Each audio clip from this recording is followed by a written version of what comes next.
There were secret disciples who followed Jesus. Today, I tell you about two of them. Hi, I'm Alex Ennis with Simplify Strategies, and this is the last, our 25th devotional in our series, March to the Cross.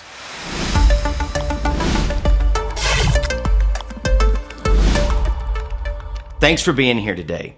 At Simplify Strategies, we give God-inspired solutions to help you with your personal challenges, to help you find your path forward.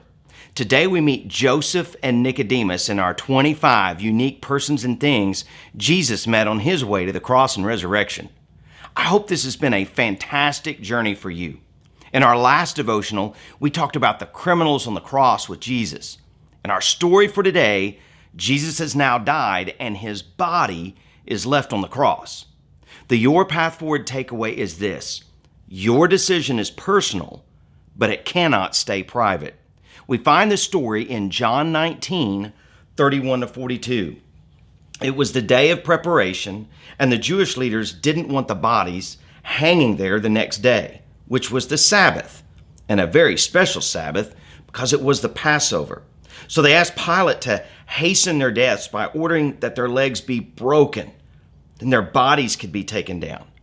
So the soldiers came and broke the legs of the two men crucified with Jesus. But when they came to Jesus, they saw that he was already dead, so they didn't break his legs. One of the soldiers, however, pierced his side with a spear, and immediately blood and water flowed out. This report is from an eyewitness giving an accurate account. He speaks the truth so that you also may continue to believe. These things happened in fulfillment of the scripture that say, not one of his bones will be broken, and they will look on the one they pierced. Afterward, Joseph of Arimathea, who had been a secret disciple of Jesus because he feared the Jewish leaders, asked Pilate for permission to take down Jesus' body. When Pilate gave permission, Joseph came and took the body away. With him came Nicodemus, the man who had come to Jesus at night. He brought about 75 pounds of perfumed ointment made from myrrh and aloes. Following Jewish burial custom, they wrapped Jesus' body with the spices in long sheets of linen cloth. The place of crucifixion was near a garden where there was a new tomb never used before. And so, because it was the day of preparation for the Jewish Passover, and since the tomb was close at hand, they laid Jesus there. So here we have these two men that the Bible call secret disciples, and they put together a plan to get the body. But up to this point, nobody knows that Joseph and Nicodemus not only have an affinity for Jesus, but they are beginning to become a private follower of him. It would have taken tremendous courage to go into the governor's palace and ask for Jesus' body. After all, this is the same governor, Pilate, who sentenced Jesus to death. Nicodemus and Joseph could have been next. Joseph goes to Pilate while Nicodemus goes and collects the proper burial spices. He doesn't just collect some burial spices, he brings 75 pounds of spices. They hurry to Joseph's tomb. You know, in those days, only the extremely wealthy could afford a tomb. Joseph has already decided to give his up and give it to Jesus. Darkness is coming quickly, so they hurry to perform all of the burial customs. You know, I can't imagine what it would have been like to get Jesus' body off the cross, to rip the nails out of his hands and feet, to carry a body that doesn't even look human. His blood would have been all over them. And as they laid him in the tomb, they wouldn't have even recognized his face if they didn't already know that it was him. In order for a proper burial, they would need to clean the body. Something tells me they didn't even have to use water. I bet they washed him clean from the many and constant tears flowing from their eyes. Here's what will happen to them, though. They have everything to lose now and nothing to gain. Others will now find out who went to Pilate, who buried Jesus, and whose tomb he's in. Their lives will become incredibly difficult.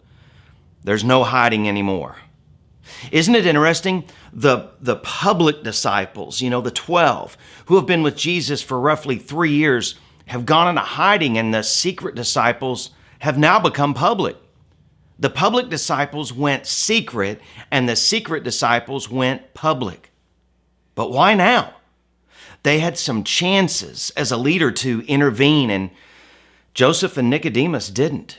We don't know fully, but I think we've all been in situations where we just didn't speak up.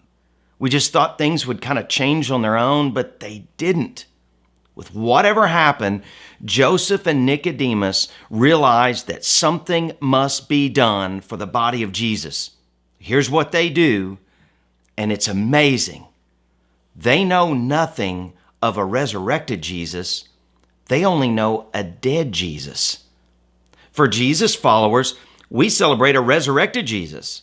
At this point, the only thing Nicodemus and Joseph are acquainted with is deep grief and utter sadness.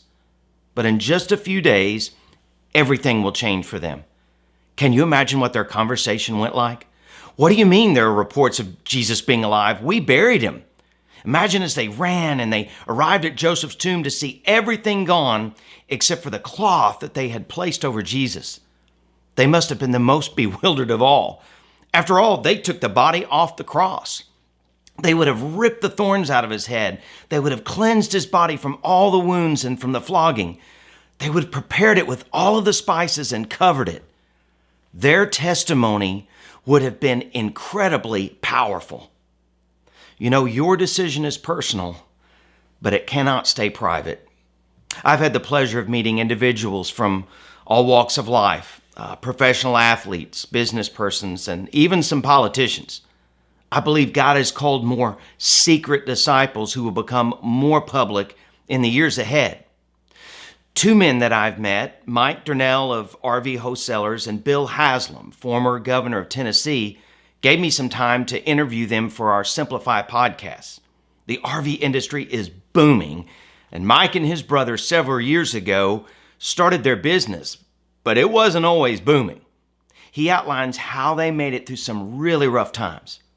Bill Haslam was a highly successful business person who went into politics. Some of you have probably been in one of the Haslam family stores, Pilot Travel and Flying J Travel Centers.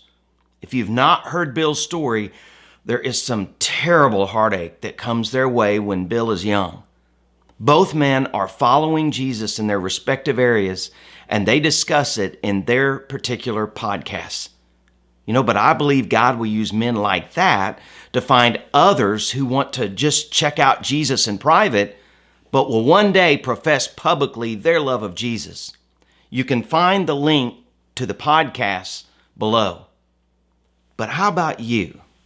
Do Nicodemus and Joseph love a dead Jesus more than you love a resurrected one?